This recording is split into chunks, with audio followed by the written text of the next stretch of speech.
The fifth question will start with Carlos Romero. Would you speak to the question of the parks in the county and their need for funding? So there's no doubt that what makes this county a sustainable, excellent place to live is the amount of open space that we have.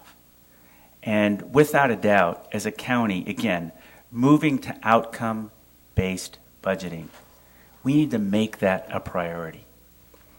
And if in the process of discussing how we address our budgetary issues, right, parks come up on top, and I think that they will, based on who we are as a county and our respect for the environment, we must find either dedicated sources for that, or we must figure out what are the appropriate user fees that may be connected to the development and operation of parks that would allow us to continue to have them open throughout the county. In East Palo Alto, we've been very successful, both under my mayorship and under the present mayorship, receiving about $6.5 million in federal as well as state grants to open up a new park, which is called Cooley Landing. One of the ways we are addressing the operations piece of it is through a collaboration with the charter schools, the school district, and the city itself. We have to be creative in the way we develop the operating funds that go into our parks. And I would attempt to do the same thing when we looked at it all over the county. Thank you. Kirsten, Keith. Thank you. Yes, Cooley Landing is an excellent example, and it's something that has been, it's a collaborative example between East Palo Alto, Menlo Park, Mid-Peninsula Regional Open Space District, and it's a successful way to go. So it's exciting to watch that come to fruition. As far as the county has wonderful, beautiful parks, and I'm involved in a hiking group and have a couple of members from that hiking group here today, and we meet on Wednesday mornings and hike the county. And Flood Park comes to mind also as a county park. It's the urban park of the county. It's here in Menlo Park, and we've had debates about whether or not the city should take over that park because the county tried to say we're not going to fund it anymore, even though it's one of the most heavily used parks. And I have always stated that the county is responsible for that park and needs to keep that park open. So far, so good. It is.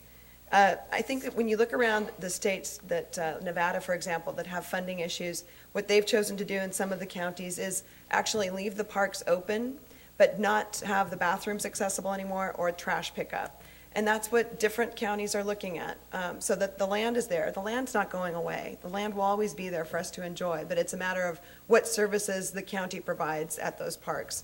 I think that it's important that we have the parks available. I think the parks are part of our own mental health, and they keep us healthy, and it's important that we use them. So please get out and use the parks. Andy Cohen. Parks are one of the great assets of San Mateo County. I enjoy using the parks and walking on the coast, and I think we must find ways to keep those parks open. That means we're going to need to find creative solutions, as other speakers have said. One of the problems with the parks to date has been that we don't have a plan, and the budget, it's likely that the budget will look to cutting parks as one of the solutions. But I would oppose that, and I am in favor of not selling parks to cities, because the cities are under the same pressures the county is under, but looking to find ways to staff those parks with other sources of money. Thank you. Shelley Mazer. So I think we can all agree that the parks are a great resource. I think we've all said that. This county has 17,000 acres of parks, for those of you who don't know. So it's a fairly significant investment by the county to keep them open. And one of my colleagues mentioned that we don't have a dedicated source of funding for the parks. And that is why the county has cut the staffing of the parks and why it's decreased its work on keeping our parks open and upgraded. I think there's a couple of things that we can do. One is we can look at some of our underutilized facilities, upgrade them. Out by Coyote Point, we actually have a conference center. It's fairly run down, but it's in a beautiful location, and if we could upgrade that and make it more attractive, we might be able to realize some revenue from renting it out on a more regular basis.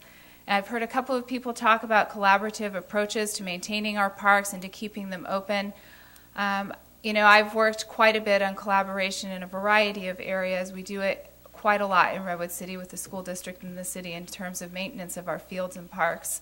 And I think that it's an opportunity for the county to do so as well. Warren Slocum. Thank you. Just let me tick off a couple of ideas.